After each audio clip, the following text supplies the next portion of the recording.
juga Bapak Ibu Guru SD Negeri 3 Kopeng yang kami hormati. Terima kasih Bapak Ibu sudah hadir dalam acara diseminasi berbagi pemahaman dan penerapan pengalaman budaya positif yang akan saya sampaikan. Saya Ani Indrawati, calon guru penggerak Angkatan 7 Kabupaten Wonogiri. Hari ini kita akan belajar berbagi pemahaman. Kita akan belajar bersama mengenai budaya positif.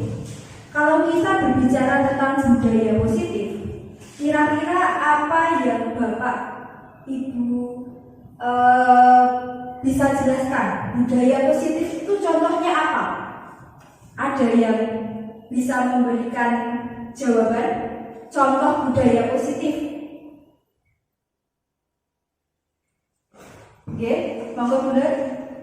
Pendidikan dalam hal karakter untuk perilaku anak supaya menjadi akhlak yang baik. Alhamdulillah, terima kasih Bunda. Baik sekali. Budaya positif itu pendidikan karakter. Ada lagi budaya positif itu anak belajar sopan santun, belajar disiplin, belajar menghargai waktu. Itu budaya positif. Kita pelajari satu persatu. Apa makna budaya positif? Budaya positif di sekolah yaitu nilai-nilai dan kebiasaan-kebiasaan di sekolah yang berpihak pada peserta didik. Tujuannya agar mereka dapat berkembang menjadi pribadi yang kritis, penuh hormat dan bertanggung jawab. Jadi di sini budaya positif itu tujuannya itu biar peserta didik itu dapat berkembang menjadi pribadi yang kritis. Dia juga penuh hormat dan yang paling penting dia dapat bertanggung jawab. Selanjutnya hari ini konsep inti budaya positif yang akan kita pelajari ada 7. Yang pertama, perubahan paradigma belajar. Yang kedua, disiplin positif. Yang ketiga, kebutuhan dasar manusia. Yang keempat, motivasi perilaku manusia. Yang kelima, posisi kontrol kita sebagai guru. Yang keenam, keyakinan kelas. Dan yang terakhir, segitiga restitusi. Langsung saja kita menuju konsep inti yang pertama, perubahan paradigma belajar. Kita sudah mengalami berbagai perubahan paradigma belajar. Dulu pada pendidikan zaman kolonial Belanda itu siswa hanya diajari berhitung, menulis, itu pun hanya seadanya, yang penting bisa. Kemudian pembelajarannya juga masih berpusat pada guru. Pembelajaran berpusat pada guru. Pasti Bapak Ibu guru sudah sering mendengar kata-kata pembelajaran berpusat pada guru dan pembelajaran berpusat pada siswa. Bedanya itu enten pundi? Perbedaannya di mana? Kira-kira saat ini kita Bapak Ibu guru, kita itu berada di posisi mana? Pembelajaran yang kita lakukan. Apakah kita itu kalau pembelajaran masih berpusat pada guru ataukah sudah berpusat pada siswa? Kira-kira kalau benar gimana Bu? 50% ke guru dan 50% ke siswa. Alhamdulillah sudah ada peningkatan perbaikan. Yo gurunya nggih aktif, siswanya juga aktif 50%. Bagaimana dengan Bapak Ibu guru yang lain? Sama? Oh ya, sama. Ya alhamdulillah kita belajar bersama-sama sedikit demi sedikit menuju lebih baik. Jadi kalau pendidikan zaman dulu itu siswa itu hanya diajari membaca, menulis, berhitung, itu pun seadanya. Terus pembelajarannya masih berpusat pada siswa. Kemudian para pembelajaran itu dirubah. Ada perubahan paradigma belajar. Kalau pendidikan paradigma baru sekarang itu pendidikan berpusat pada murid. Jadi yang diharapkan oleh pemerintah itu pendidikan itu berpusat pada murid. Sehingga para peserta didik dapat belajar sesuai dengan kebutuhan dan tahap perkembangannya untuk mewujudkan profil profil pelajar Pancasila. Jadi siswa itu saat ini pembelajaran kita itu dituntut untuk berpusat pada siswa yang aktif, tidak gurunya terus yang mentransfer ilmu, gurunya nerane terus, yang diterane sesuai karepe guru, sesuai dengan keinginan guru. Saat ini kita dituntut untuk berubah. Kita harus mampu mencari tahu kebutuhan apa yang dibutuhkan peserta didik. Siswa saya itu butuh belajar apa, sesuai dengan kebutuhan dan tahap perkembangannya. Jadi kalau pembelajaran kelas 1 itu tahapnya sampai di mana? Jangan sampai melebihi tahap perkembangan siswa. Kemudian semua ini bertujuan untuk mewujudkan profil pelajar Pancasila. Selanjutnya ini profil pelajar Pancasila. Ada 6 dimensi profil pelajar Pancasila. Pasti Bapak Ibu guru juga sering sekali mendengar profil pelajar Pancasila. Profil pelajar Pancasila, apa tuh itu profil pelajar Pancasila? Ada 6 dimensi profil pelajar Pancasila. Yang pertama, beriman, bertakwa kepada Tuhan Yang Maha Esa dan berakhlak mulia. Yang kedua, mandiri, berkebinekaan global. Yang ketiga, bergotong royong. Yang keempat, kreatif. Yang kelima, bernalar kritis. Dan yang keenam adalah mandiri. Berkebinekaan, beriman, bertakwa kepada Tuhan Yang Maha Esa dan berakhlak mulia. Siswa itu diharapkan memiliki keimanan dan ketakwaan kepada Tuhan. Jadi memiliki jiwa-jiwa, memiliki karakter yang beriman sekaligus berakhlak yang mulia. Kemudian berkebinekaan global. Siswa itu diharapkan dapat memiliki jiwa kebinekaan. Banyak sekali budaya-budaya yang ada di Indonesia. Jadi siswa ini diharapkan mampu memiliki jiwa kebinekaan global.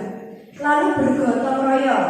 Bergotong royong ini di sini bukan hanya bergotong royong membersihkan lingkungan sekolah, bukan hanya bergotong royong saat piket, tetapi juga bergotong royong dalam pembelajaran.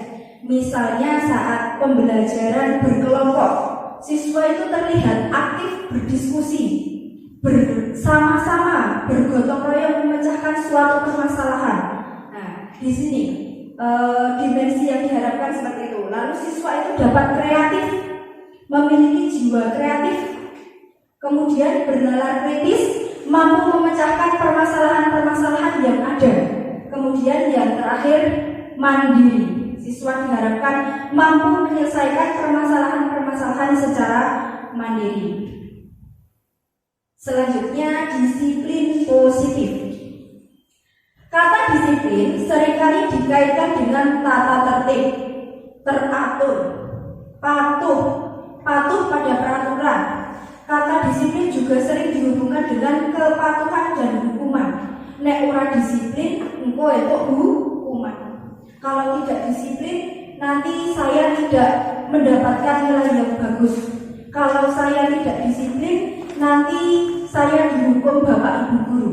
Selama ini kata-kata disiplin itu berkaitan dengan ketakutan. Aku harus seperti ini. Kalau tidak seperti ini, nanti saya mendapatkan hukuman. Padahal sebagai pendidik, tujuan kita itu adalah menciptakan anak-anak yang memiliki disiplin diri, disiplin dari dalam diri sendiri, bukan karena ancaman, bukan karena hukuman. Jadi tujuan kita menciptakan anak-anak yang memiliki disiplin diri sehingga mereka bisa berperilaku dengan mengacu pada nilai-nilai kebajikan universal dan memiliki motivasi intrinsik bukan ekstrinsik. Jadi disiplin positif ini diharapkan anak-anak itu berdisiplin. Itu berdasarkan keyakinan dia dari dia sendiri, bukan karena takut dihukum Pak Guru, bukan karena takut nanti disuruh hormat bendera, bukan karena takut nanti disuruh lari keliling lapangan, tetapi mereka mendisiplinkan diri mereka sendiri karena mereka itu merasa butuh. Mereka merasa menghargai diri mereka. Aku itu harus disiplin karena itu kebutuhanku. bukan karena saya takut nanti kalau dihukum, seperti itu. Selanjutnya, ini disiplin positif ini berarti merupakan salah satu cara penerapan disiplin yang bertujuan untuk menumbuhkan kesadaran anak untuk melakukan sesuatu tanpa adanya hadiah, ancaman, maupun hukuman. Loh, kok tidak boleh memberikan hadiah? Bagaimana, Bu? Apakah tidak boleh memberikan hadiah? Nah, anak-anak itu kalau diberi hadiah semangat banget. Kalau disuruh berdisiplin, ayo saya disiplin nanti mendapatkan hadiah permen dari guru. Ayo nanti saya mau aktif menjawab pertanyaan mendapatkan hadiah dari guru. Kenapa kok tidak boleh? Karena jika motivasi anak itu hanya untuk mendapatkan hadiah, mendapatkan pujian, itu bukan dari dalam diri dia sendiri. Mereka itu melakukan suatu kedisiplinan, melakukan suatu hal hanya karena ingin mendapatkan hadiah. Seperti itu. Kemudian kita lanjut ke materi selanjutnya, yaitu kebutuhan dasar manusia. Kebutuhan dasar manusia adalah segala sesuatu yang kita lakukan untuk mendapatkan apa yang kita inginkan.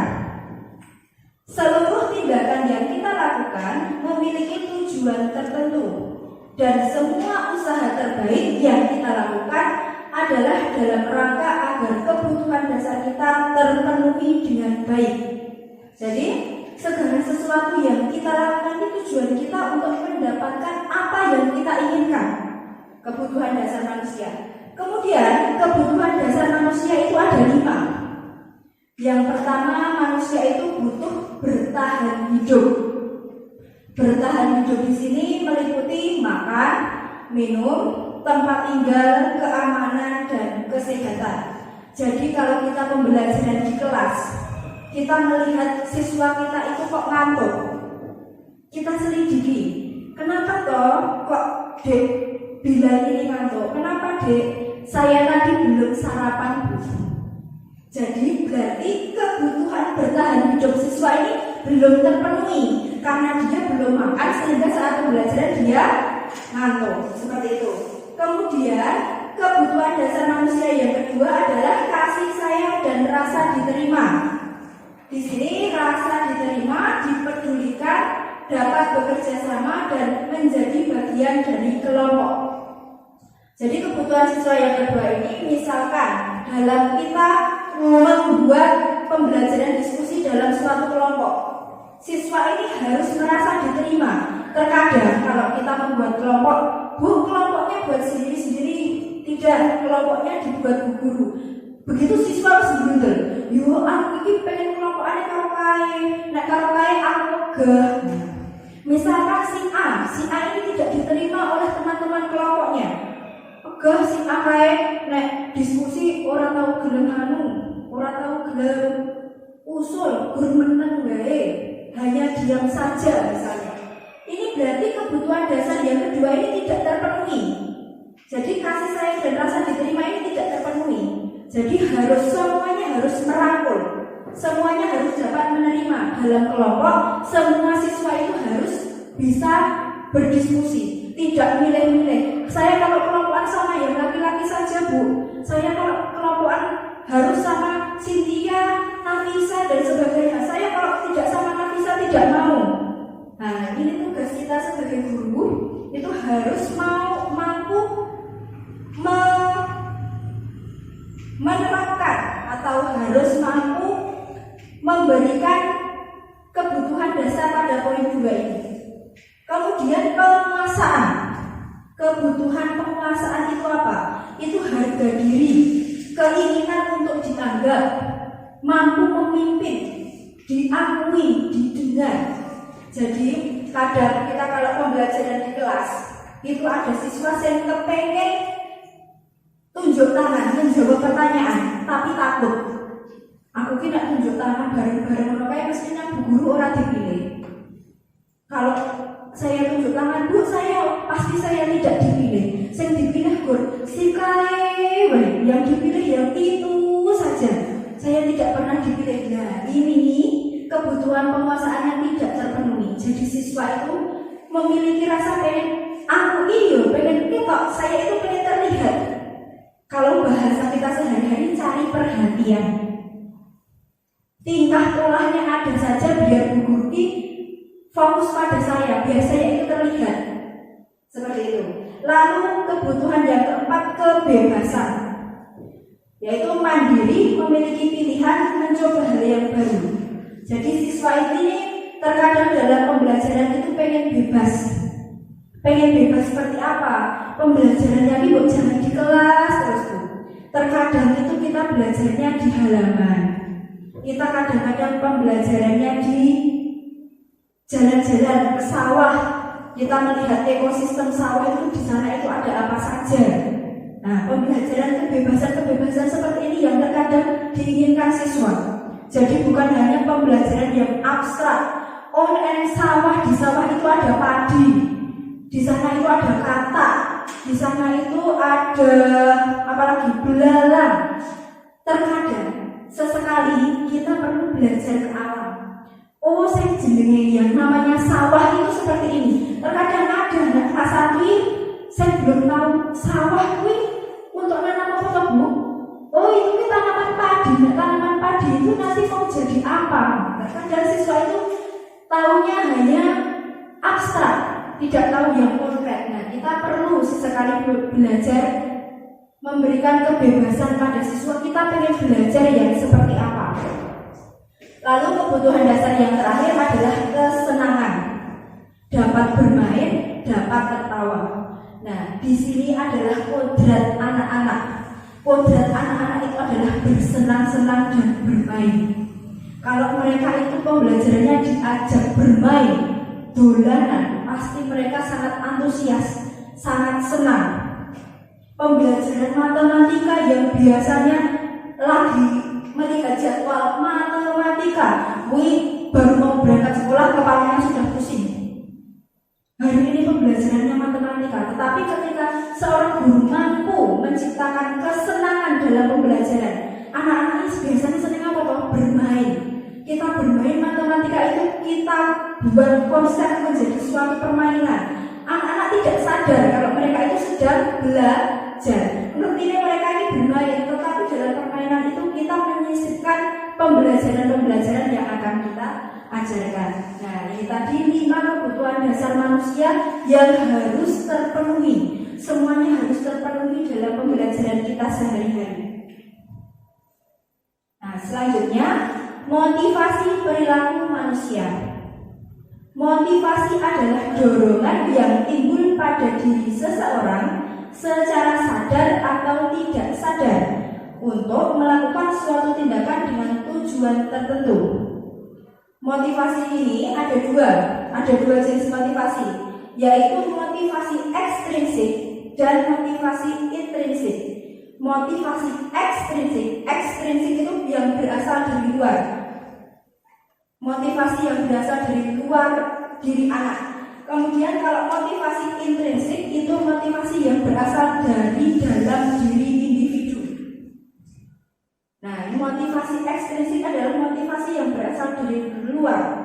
Dalam motivasi ekstrinsik ini, murid melakukan disiplin dikarenakan takut dihukum atau menghindari hukuman. Jadi mereka berdisiplin itu hanya karena takut akan hukuman.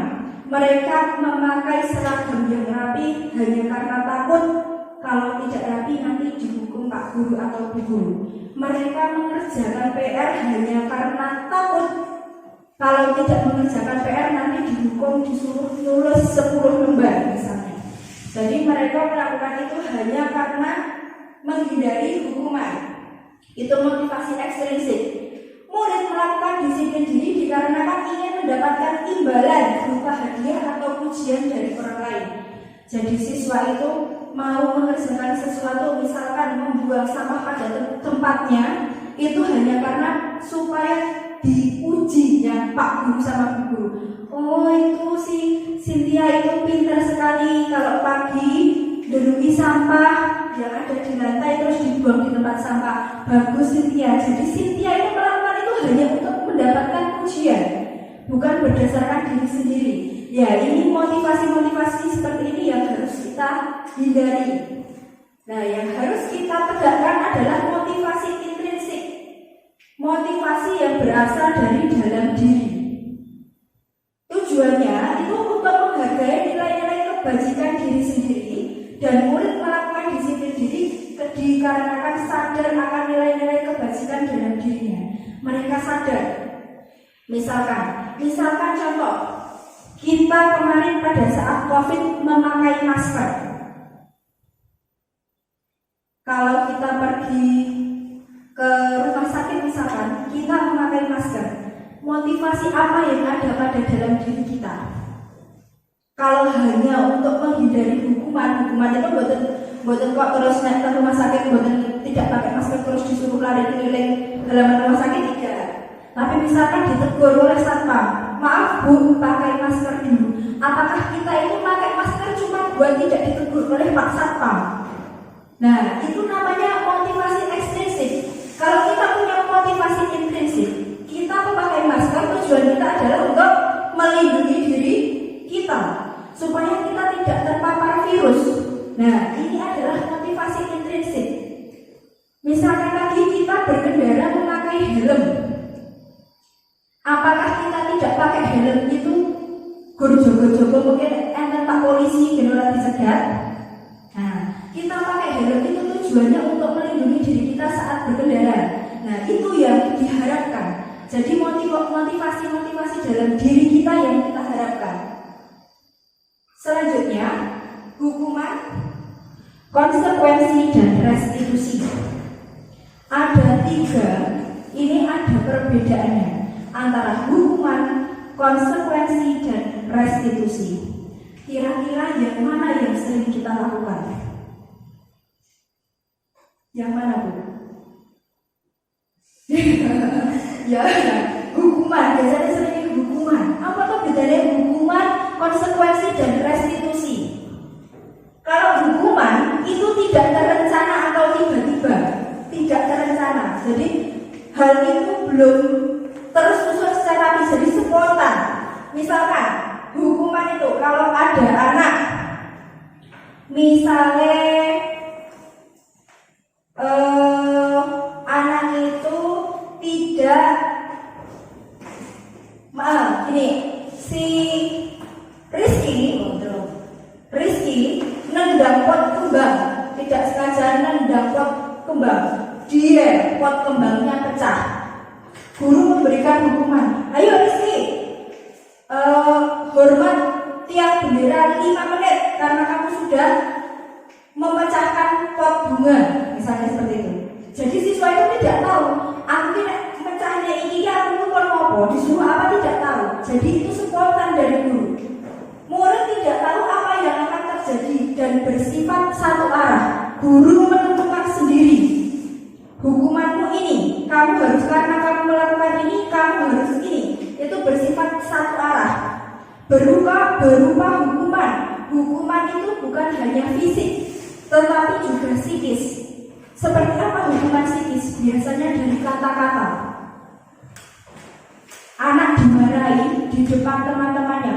Rizky, kamu tadi sudah seperti ini disini, sakit hatinya. Itu juga merupakan hukuman.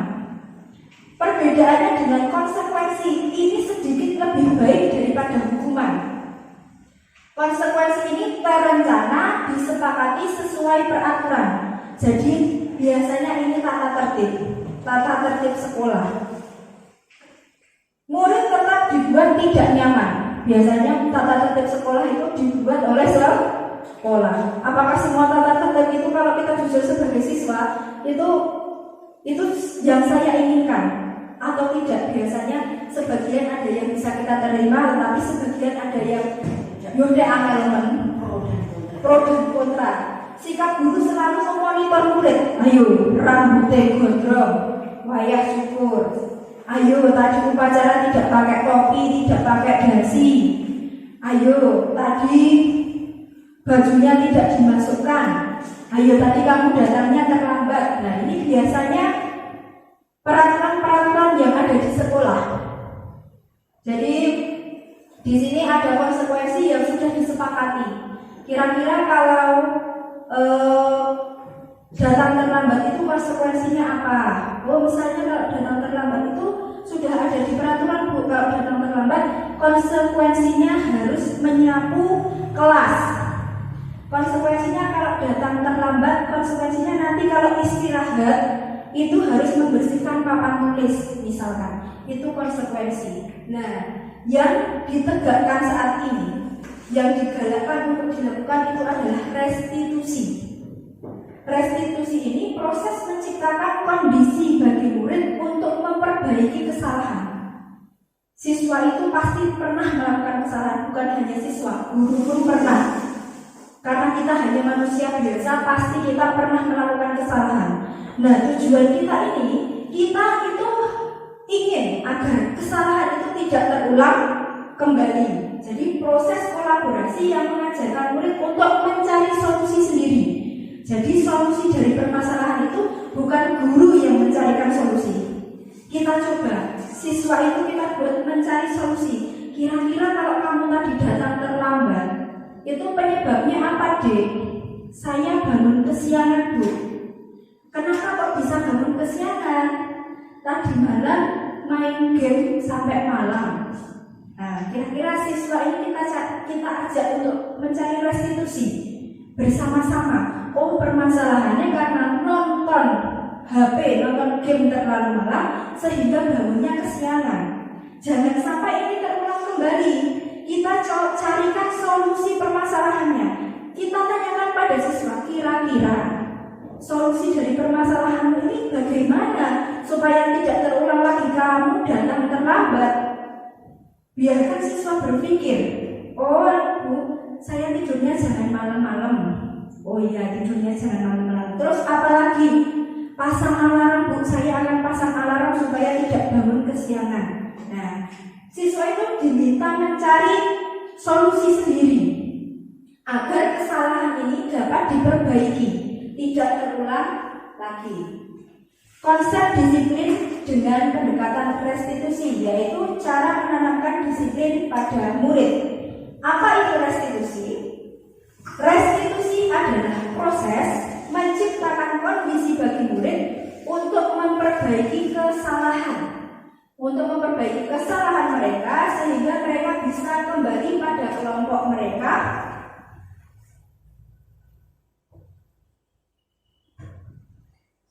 dengan karakter yang lebih kuat. Jadi tujuannya agar mereka itu bisa menyatu dengan kelompok mereka dan memiliki karakter yang lebih kuat. Ciri-ciri restitusi. Yang pertama, menguatkan dan fokus pada solusi. Jadi tidak menghukum, tidak mencari hukuman, tidak mencari-cari kesalahan, tetapi fokus pada mencari solusi dari permasalahan tadi. Yang kedua, fokus pada karakter bukan tindakan. Jadi karakter dari siswa yang kita harapkan. Yang ketiga, bukan menebus kesalahan, namun belajar dari kesalahan. Jadi bukan menebus kesalahan, misalkan tadi datang terlambat, ini menebusnya kamu harus membersihkan kamar mandi. Bukan seperti itu yang diharapkan. Tetapi yang diharapkan adalah belajar dari kesalahan. Tadi saya datang terlambat, penyebabnya apa? Supaya hal ini tidak terjadi lagi, saya harus melakukan apa? Seperti itu. Kemudian mencari kebutuhan dasar yang mendasari tindakan. Yang kelima, tawaran bukan paksaan. Guru bisa memberikan tawaran-tawaran bukan paksaan. Ayo, nggak boleh lagi main game sampai malam. Jam 8 sudah harus tidur. Tidak boleh datang terlambat. Jadi guru tidak boleh memaksa. Boleh memberikan tawaran solusi tetapi tidak boleh memaksa. Yang keenam, memperbaiki hubungan. Dan yang ketujuh, menuntut untuk melihat ke dalam diri. Jadi introspeksi diri. Saya itu kok tidak mengerjakan PR, tidak mengumpulkan tugas ini, kenapa? Oh, saya kemarin pulang sekolah langsung main sampai sore. Sore saya berniat mengerjakan PR itu setelah maghrib. Ternyata setelah maghrib diajak bapak sama ibu jajan ke Jatisono. Pulangnya sampai malam, sampai rumah sudah ngantuk sehingga PR-nya lupa. Nah, ini kita cari solusi biar tidak seperti itu lagi. Solusinya apa kira-kira? Oh, kalau pulang sekolah itu istirahat dulu sebentar, lalu mengerjakan PR, baru bermain. Misalkan seperti itu. Nah, ini perbedaan dari hukuman, konsekuensi, dan restitusi dengan contoh kasus yang sama. Contoh kasusnya murid terlambat datang ke sekolah. Ada murid terlambat datang ke sekolah. Kalau kita menerapkan hukuman, itu murid disuruh berdiri di depan kelas selama 15 menit. Ini hukuman. Guru marah-marah terhadap murid sehingga murid menjadi takut. Ini juga hukuman psikis. Murid disuruh menulis saya tidak akan terlambat lagi sebanyak 100 kali. Nah, ini hukuman karena murid datang terlambat. Ini kira-kira baik atau tidak ini? Tidak baik ini. Kenapa mulanya? Niki tidak menulis tetapi keliling halaman 100 kali ini paling benar. Semaput ini. Lalu perbedaan hukuman dengan konsekuensi. Kalau konsekuensi apabila ada murid datang terlambat, itu guru memberikan konsekuensi untuk tetap berada di kelas selama jam istirahat berlangsung. Benny, karena kamu tadi datangnya terlambat 15 menit, nanti pas teman-temanmu istirahat, kamu juga tetap harus berada di kelas 15 menit. Jadi teman-temanmu sudah istirahat 15 menit, kamu masih harus menyelesaikan tugasmu di kelas 15 menit, kemudian kamu baru boleh istirahat. Itu konsekuensi. Guru tegas dan siswa menghormati peraturan karena itu sudah peraturan yang disepakati. Kemudian apabila ada murid terlambat datang ke sekolah, lalu kita menerapkan restitusi, guru menanyakan keyakinan kelas dan dirinya, kemudian guru membantu siswa menyelesaikan masalahnya. Guru terbuka dan siswa menghormati dirinya dan orang lain. Di sini guru menanyakan keyakinan kelas. Keyakinan kelas kita itu apa? Kamu tadi datang terlambat, apakah kamu sudah tahu keyakinan kelas kita? Sudah, Bu. Keyakinan kelas kita itu datang tepat waktu. Oh, berarti apakah kamu sudah menjalankan keyakinan kelasmu?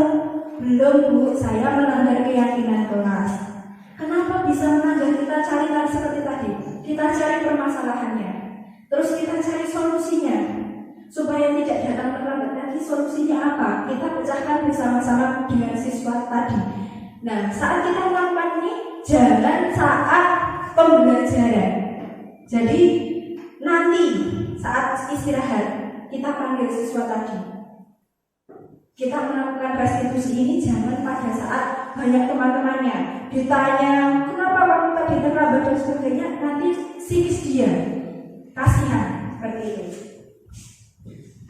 Selanjutnya kita 5 posisi kontrol guru. Guru itu memiliki 5 posisi kontrol. Yang pertama, penghukum. Yang kedua, pembuat rasa bersalah. Yang ketiga, sebagai teman. Yang keempat, sebagai pemantau. Dan yang kelima, sebagai manajer. Coba kita refleksikan diri kita sendiri. Saat ini kita berada di posisi mana dan mana? Teman. Saya berada di posisi teman. Berada kadang-kadang dia masih di posisi penghukum, pemantau. Kadang-kadang dia membuat rasa bersalah. Nah, 5 posisi kontrol guru ini yang paling diharapkan itu adalah pada posisi manajer. Kita pelajari satu persatu. Posisi kontrol penghukum penghukum itu seperti tadi, apa-apa sedikit memberi hukuman. Hukuman bukan hanya berupa fisik, tapi kadang ucapan. Hai, Deuswa itu kalau mengerjakan tugas kok selalu terakhir.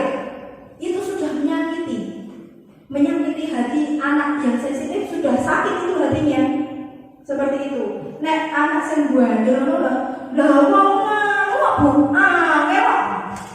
Terkadang ada siswa sing enggak mau Bu, susah, itu berani. Tetapi kadang ada siswa sing Bu guru nih berbicara apa sedikit, artinya sudah kena. Bu Guru gede ngoten, terus pengen nangis. Nah, terus ada pembuat rasa bersalah. Pembuat rasa bersalah itu pripun? Pembuat rasa bersalah itu misalkan, Dek, kok tugasnya tidak dikerjakan toh? Ayo dikerjakan. Gak kasihan sama Bu Guru. Bu Guru tadi sudah susah-susah membuatkan soal buat kamu, terus kok kamu tidak mengerjakan. Nah, jadi siswa itu merasa bersalah. Oh iya, aku tidak mengerjakan tugas dari Bu Guru, kasihan Bu Guru. Nah, itu membuat merasa bersalah. Kemudian teman ini guru bisa akrab dengan siswa. Ketika siswa melakukan kesalahan, tidak apa-apa, nggak apa-apa, yuk bukunya diberesi. Ini yang jatuh-jatuh Bu Guru bantu membereskan. Itu posisi sebagai teman. Posisi sebagai pemantau itu biasanya kita mengamati siswa ini sudah mengerjakan tugasnya dengan baik atau belum. Kalau belum, apa yang harus dilakukan? Kemudian kalau posisi manajer, ini adalah posisi di mana kita bisa mencarikan solusi dari suatu permasalahan dengan bijak. Contoh penerapan 5 posisi kontrol. Murid tidak memakai atribut lengkap saat upacara bendera. Ini permasalahannya. Murid tidak memakai atribut lengkap saat upacara bendera.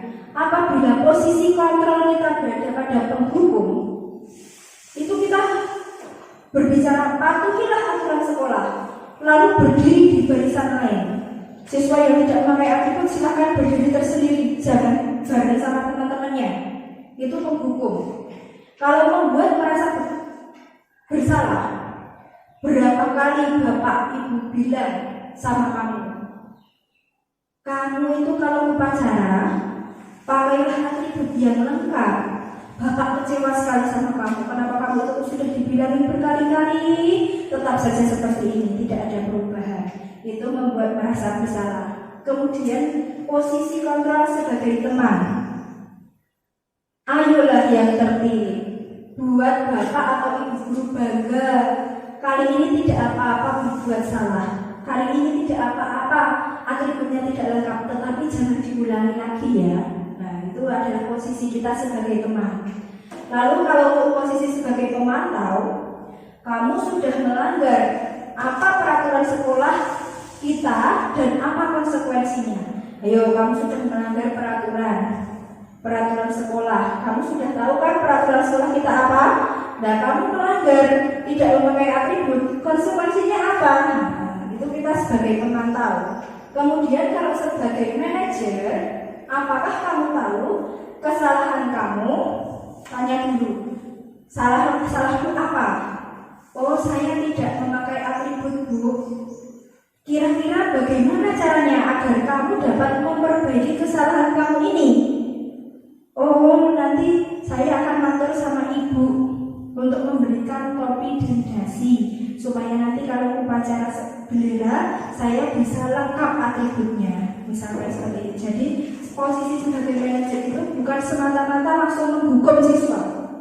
Jadi mencarikan solusi terbaik untuk siswa dari kesalahan-kesalahan, untuk memperbaiki kesalahan-kesalahan yang dilakukan oleh siswa.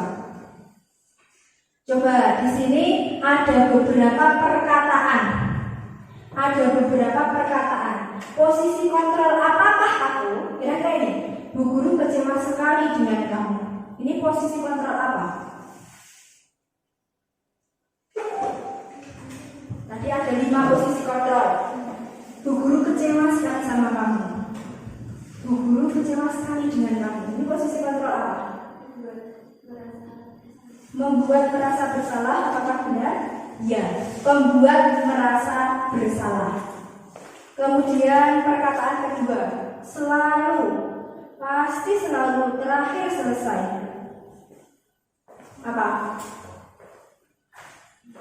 Apa ini? Selalu, pasti selalu, terakhir selesai. Membuat merasa bersalah?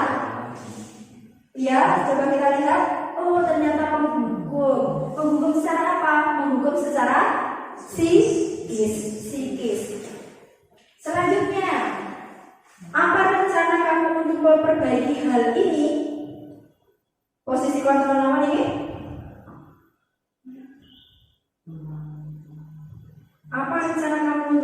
memperbaiki hal ini? Manajer. Iya, betul sekali, manajer. Bapak Ibu guru sudah paham ini 5 posisi kontrol. Selanjutnya, ya sudah, kali ini tidak apa-apa, nanti Ibu bantu bereskan. Sebagai teman, ya, sebagai teman. Terakhir, apakah kamu sudah mengerti konsekuensi yang harus dilakukan bila terlambat? Posisi pemantau. Oke, betul sekali. Terima kasih Bapak Ibu. Selanjutnya, materi selanjutnya adalah keyakinan kelas. Keyakinan kelas. Kenapa kok keyakinan kelas? Kenapa tidak peraturan kelas? Saya juga dari dulu itu kalau sekolah adanya peraturan sekolah, peraturan kelas, bukan enten keyakinan sekolah. Iya loh, adanya peraturan sekolah, tidak ada keyakinan sekolah. Saya juga baru tahu tentang keyakinan kelas ini setelah mengikuti guru-guru. Keyakinan kelas, kenapa kok tidak peraturan kelas saja? Keyakinan kelas adalah nilai-nilai kebajikan atau prinsip-prinsip universal yang disepakati bersama secara universal. Jadi kalau keyakinan kelas ini kita sepakati bersama-sama. Kalau peraturan itu kan sudah dibuat, peraturan itu sudah dibuat. Misalnya peraturan kelas 6 harus datang tepat waktu, tidak boleh membuang sampah sembarangan dan sebagainya. Itu sudah dibuat sebelum anak-anak itu masuk ke kelas 6. Sudah ada. Tetapi kalau keyakinan ini kita buat bersama-sama. Bahasanya juga harus bahasa yang menyenangkan. Tidak boleh kata-kata tidak boleh itu betul Pak. Tidak kita cari kayak kata-kata yang lebih enak. Misalnya tidak boleh membuang sampah sembarangan. Itu kita ganti dengan membuang sampah pada tempatnya. Tidak boleh mencontek saat ulangan. Itu kita ganti dengan jujur saat ulangan. Misalkan seperti itu.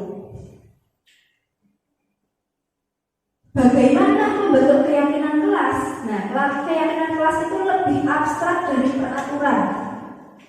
Sedikit saja agar mudah diingat.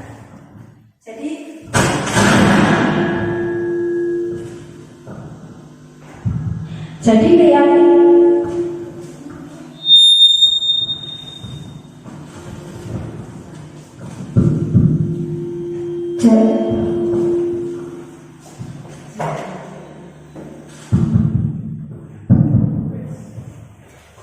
keyakinan kelas itu sedikit saja, tidak usah banyak-banyak seperti tata tertib itu kan ada lebih dari 10, ada lebih dari 15. Keyakinan kelas tidak usah banyak-banyak supaya siswa dapat mengingat keyakinan kelasnya itu apa saja. Berupa pernyataan universal sesuai dengan kondisi kelas agar mudah diterapkan. Dibuat dalam bentuk positif seperti tadi, membuang sampah pada tempatnya untuk menghindari kata-kata tidak boleh membuang sampah sembarangan. Terus misalkan lagi ya kata-kata tidak boleh datang terlambat. Itu bisa diganti dengan datang tepat waktu. Kemudian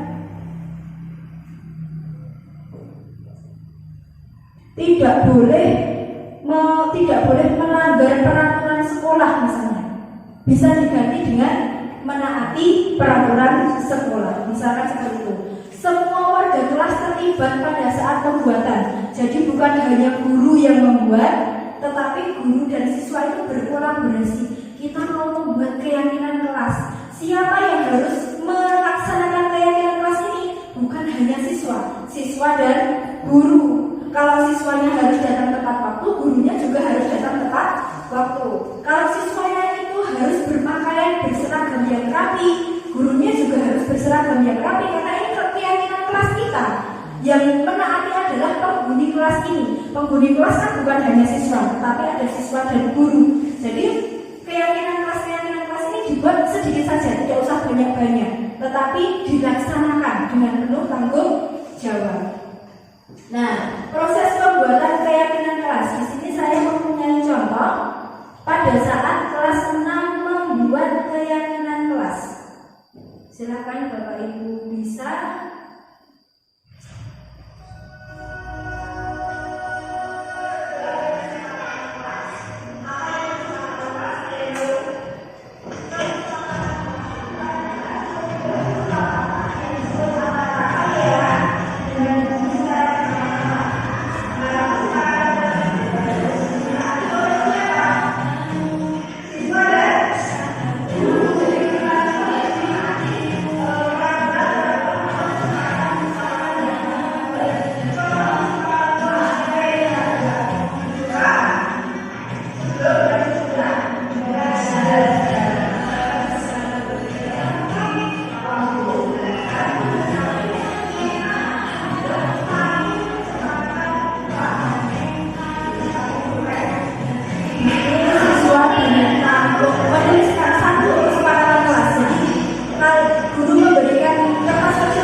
kita itu membuat kesepakatan kelas apa?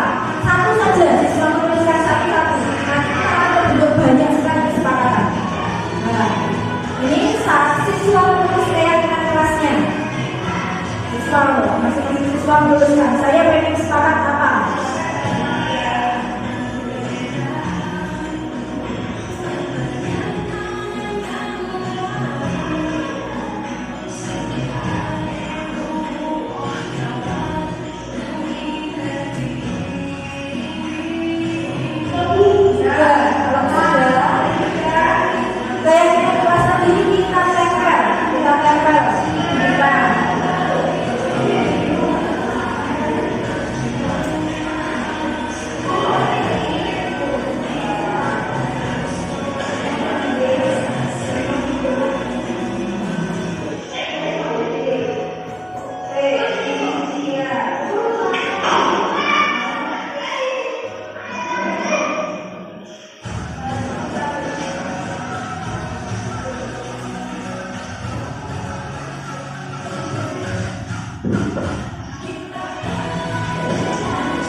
Dan sesudah pembelajaran, nah ini tahap satu.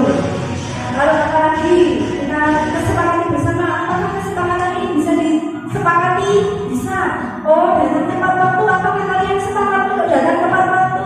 Sepakat. Kalau siswa tidak sepakat, ya kita ambil, karena ini kesepakatan yang kita buat bersama-sama. Seperti itu. Jadi kita sepakati, apakah ini disepakati? Oh, sepakat. Kalau sepakat biarkan seperti itu. Kalau tidak sepakat kita ambil. Seperti itu.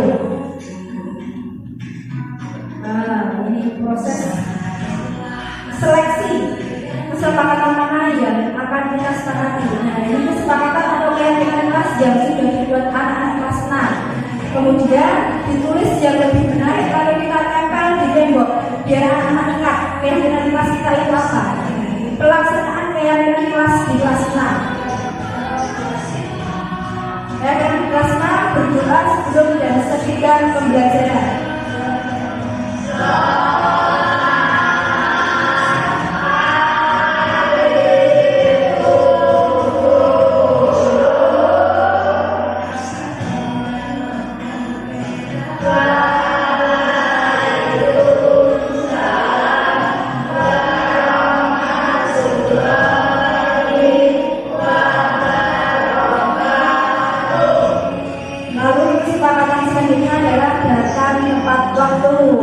Berseragam rapi. Kemudian sepakat untuk mengumpulkan tugas tepat waktu.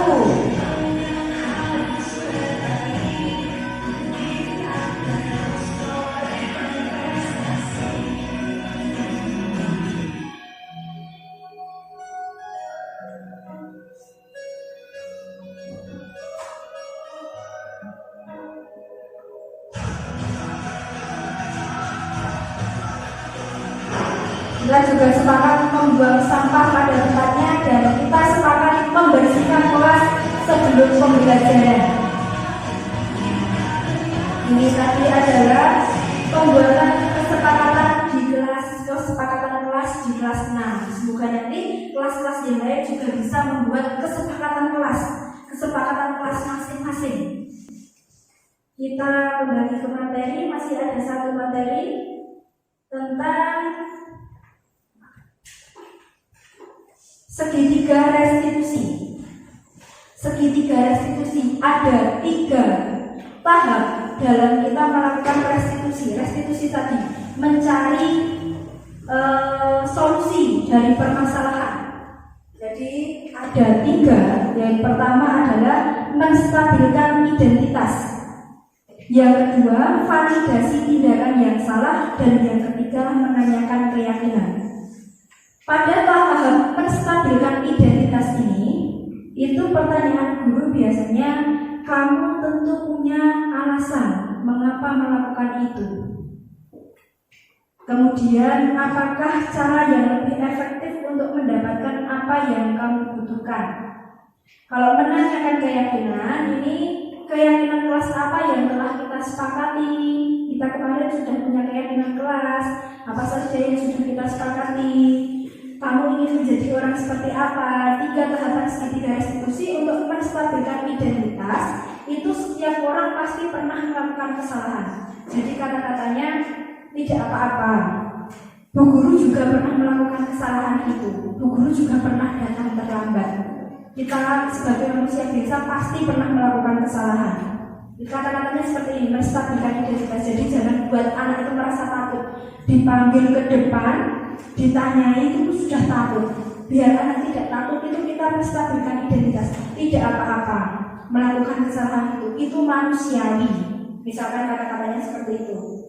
Lalu validasi tindakan yang salah. Validasi tindakan yang salah itu kira-kira kalau tadi kamu datang terlambat itu kira-kira baik atau tidak, seperti itu. Kemudian menanyakan keyakinan. Dari kamu tadi mempunyai permasalahan seperti itu, kamu itu ingin menjadi seperti apa? Untuk memperbaiki kesalahan itu tadi ingin seperti apa? Misalkan seperti itu. Kemudian penerapan segitiga restitusi. Saya juga ada video tentang pada saat saya menerapkan segitiga restitusi.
Masih Bu, data kamu Sebelum memulai pembelajaran, kami membawakan kedepannya tidak ada cara dan menggunakan kesepakatannya. Baik, jika Dinda masih ingat ya dengan maksimal, lalu kira-kira apa yang akan dilakukan supaya Dinda tidak datang lagi ke sekolah? Itu dari awal dan mulai hari pertama adalah dalam Korea secara supaya berkesan. Nah, kapan kira-kira mulai lakukan? Saya bagus. Dia sudah berusaha menjadi lebih baik. Ibu doakan semoga Dinda menjadi anak yang mengabdi seragam sekolah. Baik Bu, terima kasih Dia. Selamat pagi semua, nantikan dirimu di depan kelasmu, menantikan kami guru sayang. Apa jadinya? Tahapan-tahapannya juga hampir lebih dari sama. Kita sedikit saja. Terima kasih. Ini tanggapan dari siswa setelah tadi kita menerapkan segitiga restitusi. Tanggapan dari siswa. Saya siswa kelas 6 SD mendapatkan perasaan saya setelah melakukan restitusi secara berani dan senang-senang karena saya mendapatkan solusi dari permasalahan saya, yaitu tidak mengumpulkan PR tepat waktu. Terima kasih Bantu telah memberikan solusi. Saya berjanji saya akan lebih disiplin dalam mengumpulkan tugas. Nah, sudah. Ini adalah penerapan segitiga restitusi yang sudah saya terapkan pada siswa-siswa kelas 6. Tidak terasa kita sudah sampai di akhir materi, Bapak Ibu Guru. Alhamdulillah sudah selesai.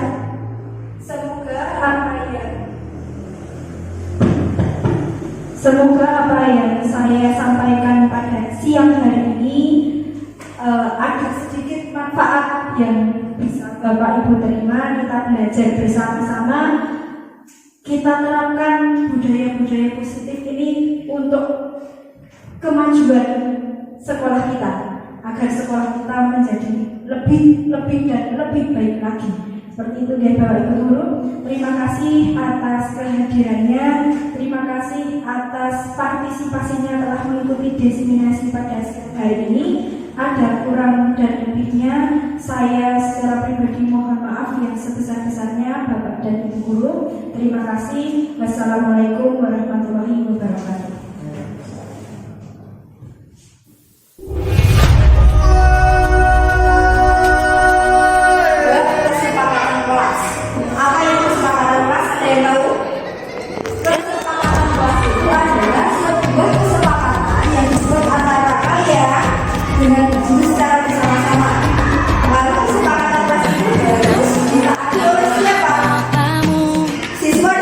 Saat ku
Saatnya meraih mimpimu, arahkan pandangan ke depan, Tuhan kan menuntunmu.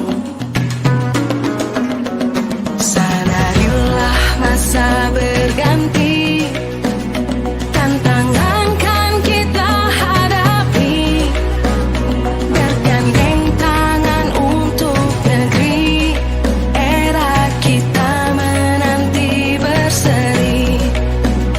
Kita belajar Pancasila, kita bernafas dalam sila-silanya.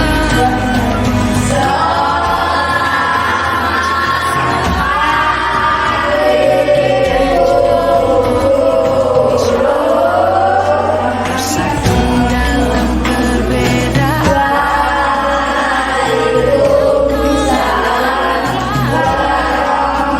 singkirkan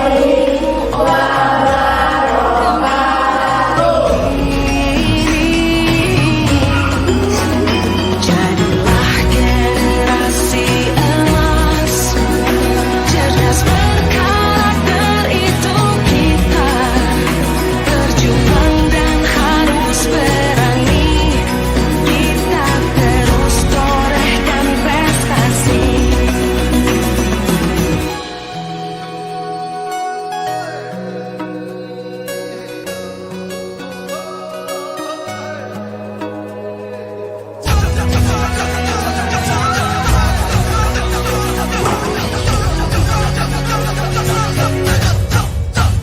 Kita belajar Pancasila.